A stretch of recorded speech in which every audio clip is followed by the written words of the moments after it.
ఓం నమో శ్రీ లక్ష్మీ వెంకటేశ్వరాయ శ్రీ మహాగణాధిపతయే నమః. సుబ్రహ్మణ్యాయ శేషాయ శాంతాయ శివమూర్తయే బ్రహ్మాండవాహ దేహాయ నాగరాజాయ తే నమః అన్నాం.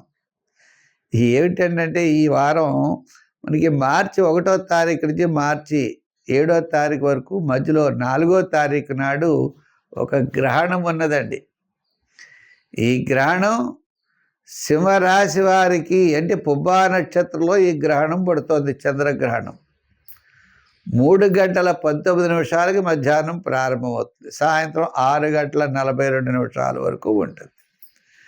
అయితే ఈ సమయం మనకి జపాలు తపస్సు చాలా ఎక్కువ చేసుకునే వాళ్ళు 3:19 స్నానం చేసి వాళ్ళు 4 గంటల పాటు కూర్చుని హాయిగా జపం చేసుకోవచ్చు. అంటే లలితా సహస్రం, విష్ణు సహస్రం, ఇలా ఆధ్యాత్మికమైన స్తోత్రాలు అన్నీ మనకు వచ్చినవన్నీ చదువుకోవచ్చు. లేదా అంతసేపు కూర్చోవడం కుదరని వాళ్ళు కనీసం 6 గంటల సూర్యుడు అస్తమించిన తర్వాత, చంద్రుడు కదండి రాత్రి కనపడతాడు, పగలు కనపడు కదా, మనకి సాయంత్రం 6 గంటల నుంచి 6:42 వరకు కనపడతాడు. అంటే 6 గంటలకి స్నానం చేసి అప్పుడు కూర్చొని జపం చేసుకుని మళ్ళీ 6:42కి విడుపు స్నానం చేయొచ్చు. అయితే ఏదైనా గ్రహణానికి మనకు ముందరే బాల వయో వృద్ధులకి ఏదైనా స్వల్పమైన ఆహారం తినడం, మిగిలిన వాళ్ళకి గ్రహణం అయిన తర్వాత స్నానం చేసి వంట వండుకుని భోజనం చేయడం మంచిది.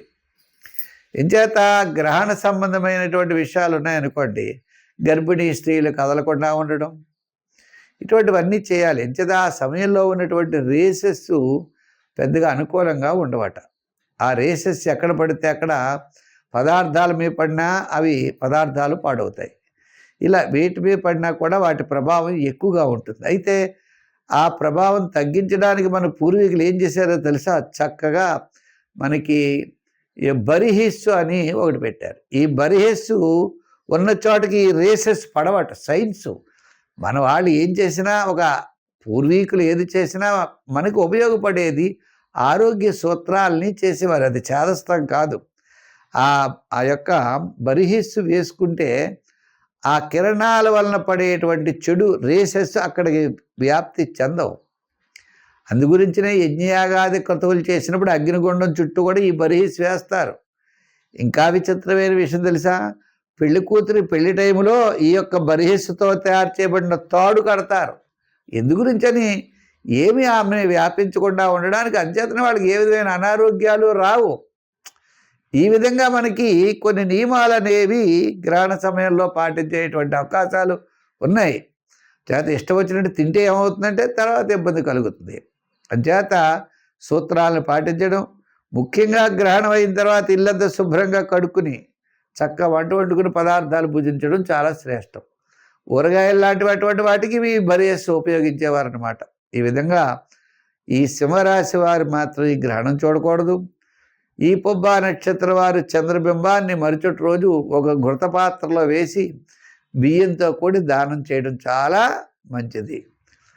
అంచేత మనం కూడా ప్రతి ఒక్కరూ కూడా ఆ సమయాన్ని వినియోగించేసుకుంటూ ఆధ్యాత్మికమైన చింతన ద్వారా చేస్తే, గ్రహణ సమయంలో ఏ జపం చేస్తే అది 1000 రెట్లు ఫలితం ఇస్తుంది అన్నారు. అంచేత నదీ స్నానం చాలా శ్రేష్టమైనది. చేత ఈ గ్రహణాన్ని మనం ఎప్పుడు కూడా వినియోగించుకోవాలి. ఇటువంటి గ్రహణాన్ని మనం వినియోగించుకోవాలి. తప్పకుండా గ్రహణం యొక్క ఫలం మంచి ఫలం ఉంటుంది. ప్రతి ఒక్కరు కూడా ఆధ్యాత్మికంగా ఉండండి, వినియోగించేసుకోండి. మిథున రాశి. ఈ మిథున రాశి వారికి కొన్ని నిర్ణయాలు చక్కగా తీసుకుంటారు. తద్వారా వారపు మధ్యలో, అంటే గ్రహణ మధ్యలో ఉన్నది అంటే ఆ సమయంలో పెద్దగా శుభ్రపేట కార్యక్రమాలు చేయకూడదు. గ్రహణం అయిన తర్వాత ముఖ్యమైన వ్యవహారాలు చేసుకోవచ్చు. ఏదైనా ఈ యొక్క మిథున రాశి వారికి ఈ వారం మిశ్రమైనటువంటి ఫలితాలే కనబడుతున్నాయి. అయితే ఈ శని అవనివ్వండి, ఈ యొక్క మిగిలినటువంటి గ్రహాల యొక్క పొజిషన్ అవనివ్వండి, సామాన్యమైనటువంటి ఫలితాలు ఉన్నాయి. అంచేత ప్రతి విషయంలో శ్రద్ధతో ముందుకు వెళ్ళడం చాలా అవసరం. మంచి ఆలోచనతో ముందుకు వెళ్ళాలి. అయితే మీ యొక్క శుక్రబలం ఉండడం ద్వారా కాస్త అనుకూలమైనటువంటి వాతావరణం, కాస్త అనుకూలమైనటువంటి ప్రయత్నాలు ఉండడానికి అవకాశాలు కనపడుతున్నాయి. ఏదైనా కూడా మంచి ఆలోచనలతో ముందుకెళ్ళవలసినటువంటి పరిస్థితి అయితే ఉన్నది.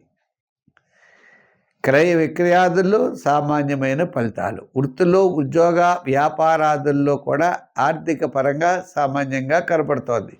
అంటే గ్రాముల యొక్క పరిస్థితులన్నీ కూడా సామాన్యంగా ఉన్నాయి, పెద్దగా ఇబ్బంది పడేటట్లుగా లేవు. అలా అని చెప్పి ఏ విధమైనటువంటి ప్రోత్సాహం కూడా పెద్దగా ఎక్కువైతే లేదు. ఈ రాశి వారి మనం చూసినట్లయితే మిథున రాశి వారికి మరి వారపు మధ్యలో ఈ గ్రహణం అనేది ఉంది. ఈ గ్రహణ ప్రభావం పెద్దగా ఏ ఇబ్బందులు అయితే ఏమీ లేవు. అంటే వారాంతం వివాదాలకు దూరంగా ఉండండి. వార ప్రారంభం కాస్త పనుల్లో ఆలస్యమయ్యే అవకాశం ఉన్నది. ఒక దీర్ఘకాలిక ప్రయోజనాన్ని ఇచ్చేటువంటి పని మాత్రం ఆలోచించే అవకాశాలైతే ఉన్నాయి. అంటే గ్రహముల యొక్క సంబంధం మిశ్రమైనటువంటి ఫలితాలుగా ఉన్నప్పుడు ఆధ్యాత్మికమైన చింతన ద్వారా, భక్తి జ్ఞానం ద్వారా, కొన్ని మంచి మంచి కార్యక్రమాలు ఆచరించడం ద్వారా, నిదానంగా వ్యవహరించడం ద్వారా సత్ఫలితాలని పొందవచ్చు. అయితే ఈ రాశి వారికి బాగా ముఖ్యంగా మనం ఆలోచించవలసిన విషయం, క్రయ విక్రయాదులు అనుకూలిస్తాయి. సంఖ్యల్లో 5, రంగుల్లో గ్రీన్, ఆరాధనలో నవగ్రహ ఆరాధన, నవగ్రహ పూజ చేసుకోవడం చాలా మంచిది. తద్వారా మంచి ఫలితాలు ఉంటాయి.